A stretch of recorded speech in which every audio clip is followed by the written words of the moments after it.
अस्सलामुअलैकुम। आज हम बात करेंगे साइकोलॉजिस्ट और साइकेट्रिस्ट के हवाले से, यानी इन दोनों में क्या डिफरेंस है और दोनों का क्या काम है।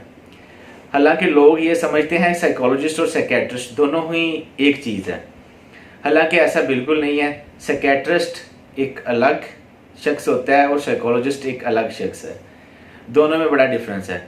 जो साइकेट्रिस्ट होता है वो एफएससी के बाद किसी भी मेडिकल कॉलेज के साथ आम डॉक्टर एमबीबीएस करते हैं, वो एमबीबीएस करते हैं। उसके बाद वो साइकेट्री में स्पेशलिस्ट जो डिग्री होती है एफसीपीएस करता है, स्पेशलाइजेशन करता है। उसके बाद ही वो साइकेट्रिस्ट बनता है। हालांकि जो साइकोलॉजिस्ट होता है वो नफ्सियात में एफएससी करने के बाद 4 साल बीएस डिग्री होती है साइकोलॉजी की, उसमें एडमिशन लेता है।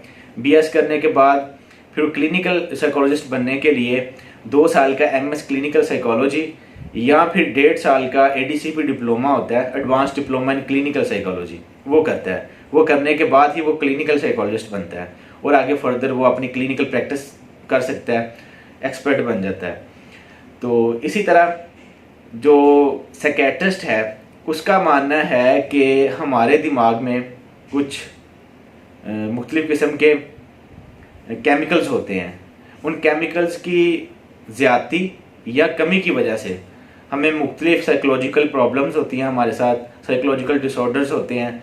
हम डिप्रेशन में लोग, शिज़ोफ्रीनिया, ओसीडी, मुख्तलिफ जिस तरह बाइपोलर है, डिसऑर्डर्स हैं, साइकोलॉजिकल इश्यूज़ हैं या साइकोलॉजिकल डिसीज़ हैं, वो होती हैं।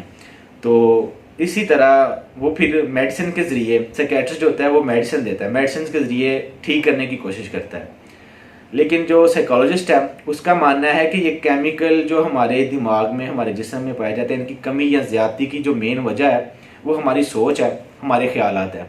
अगर हमारी सोच और हमारे ख्यालात ठीक ना हो, ये भटक जाए, तो हमारे अंदर ऐसे केमिकल की ज़्यादती या कमी वाक़या होती है जिसकी वजह से हमारे अंदर मुख्तलिफ जो है ये साइकोलॉजिकल हमें डिसऑर्डर जो हमें होते हैं, डिप्रेशन हो जाता है या एंजाइटी, कुछ भी इस तरह का जो प्रॉब्लम होती हैं। इसलिए साइकोलॉजिस्ट जो होता है वो बजाय मेडिसिन के, क्योंकि साइकोलॉजिस्ट जो है वो मेडिसिन नहीं दे सकता, साइकोलॉजिस्ट मेडिसिन नहीं दे सकता, वो काउंसलिंग के ज़रिए और मुख्तलिफ थेरेपीज़ के ज़रिए किसी भी पेशेंट को ठीक करने की कोशिश करता है। वो पहले उसका आइडेंटिफाई करता है जो भी उससे साइकोलॉजिकल प्रॉब्लम हो, साइकोलॉजिकल प्रॉब्लम जो उसकी है, डिसऑर्डर, उसे आइडेंटिफाई करने के बाद फिर वो उस पर देखता है कि इस पर कौन सी थेरेपी अप्लाई करनी है। वो थेरेपीज़ के ज़रिए, काउंसलिंग के ज़रिए और मुख्तलिफ सेशंस के ज़रिए सेशंस करके वो पेशेंट को ठीक करने की कोशिश करता है। तो इसी तरह साइकेट्री जो है या साइकेट्रिस्ट जो है वो मेडिसिन देता है। मेडिसिन से ये होता है कि वक्ती तौर पे तो जो पेशेंट है वो सुकून में आ जाता है, वो बेटर फील करता है, लेकिन कम्प्लीटली या मुकम्मल तौर पे वो सेहतयाब तब भी हो सकता है जब तक उसकी सोच ठीक हो, उसकी काउंसलिंग हो। तो हमारे हॉस्पिटल्स में चूँकि इसकी कोई ख़ास तंजीम या कोई भी इस तरह जैसे पीएमडीसी बनी हुई है मेडिकल वालों के लिए, तो साइकोलॉजी वालों की कोई भी ऐसी यानी तंजीम या कोई भी ऐसा नहीं है, जिसकी वजह से इतनी समझे कि पाकिस्तान में लोगों को अवेयरनेस नहीं है साइकोलॉजी के हवाले से या साइकोलॉजिस्ट के हवाले से। तो हॉस्पिटल्स में भी जो होता है वो साइकोलॉजिस्ट का काम जो है वो साइकेट्रिस्ट ही कर रहे होते हैं, वो ही काउंसलिंग कर रहे होते हैं, वही थेरेपीज कर रहे होते हैं, सारा कुछ वही कर रहे होते हैं, यानी एक बंदे से ही दोनों काम लिए जा रहे होते हैं। हालांकि कहते हैं कि जिसका काम उसी को साजे।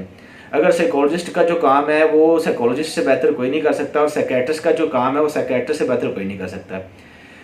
बाज़ औक़ात कुछ डिसऑर्डर्स ऐसे भी हैं जैसे शिज़ोफ्रीनिया, इसमें पेशेंट बात करने के काबिल नहीं होता स्टार्ट में अक्सर औक़ात, तो उसके लिए मेडिसिन की ज़रूरत पड़ती है, सिर्फ साइकेट्रिस्ट ही दे सकता है। यहाँ पर साइकोलॉजिस्ट को साइकेट्रिस्ट की ज़रूरत पड़ती है, और पहले साइकेट्रिस्ट को मेडिसिन देगा, मेडिसिन के बाद फिर साइकोलॉजिस्ट के सेशंस करेगा, उसकी थेरेपीज करेगा, उसकी काउंसलिंग करेगा। हम ये कह सकते हैं कि ये दोनों एक दूसरे के लिए लाजिम है, यानी दोनों ही अगर इकट्ठे कहीं काम करें तो ये बेहतर तरीके से लोगों को डील कर सकते हैं। और अक्सर का देखा गया है कुछ हॉस्पिटल्स में कि यानी ये इकट्ठे काम कर रहे होते हैं, यानी साइकोलॉजिस्ट और साइकेट्रिस्ट का आपस में बड़ा गहरा रिश्ता है। जहाँ पे ये दोनों इकट्ठे काम करेंगे वहाँ पे लोगों को ज़्यादा अच्छे तरीके से लोगों की जो है वो काउंसलिंग हो सकेगी, लोगों का ट्रीटमेंट अच्छे तरीके से हो सकता है। तो यही मेन बुनियादी वजह है, क्योंकि हमारे पाकिस्तान में इतनी लोगों को अवेयरनेस नहीं है, साइकोलॉजिस्ट के बारे में पता नहीं है, तो इसलिए लोग समझते हैं कि साइकेट्रिस्ट ही साइकोलॉजिस्ट है या साइकोलॉजिस्ट ही साइकेट्रिस्ट है। हालांकि ये दोनों अलग अलग हैं, दोनों की स्टडी अलग है, दोनों का काम अलग है। हाँ, लेकिन दोनों को अक्सर मिल के काम करना पड़ता है। ये दोनों एक दूसरे के लिए बड़े ज़रूरी हैं। तो इसलिए दोनों का आपस में बड़ा गहरा रिश्ता है। बाकी अल्लाह ताला से दुआ है कि अल्लाह ताला आपको और हमें अपने हिफ्ज़ो ईमान में रखे। आमीन।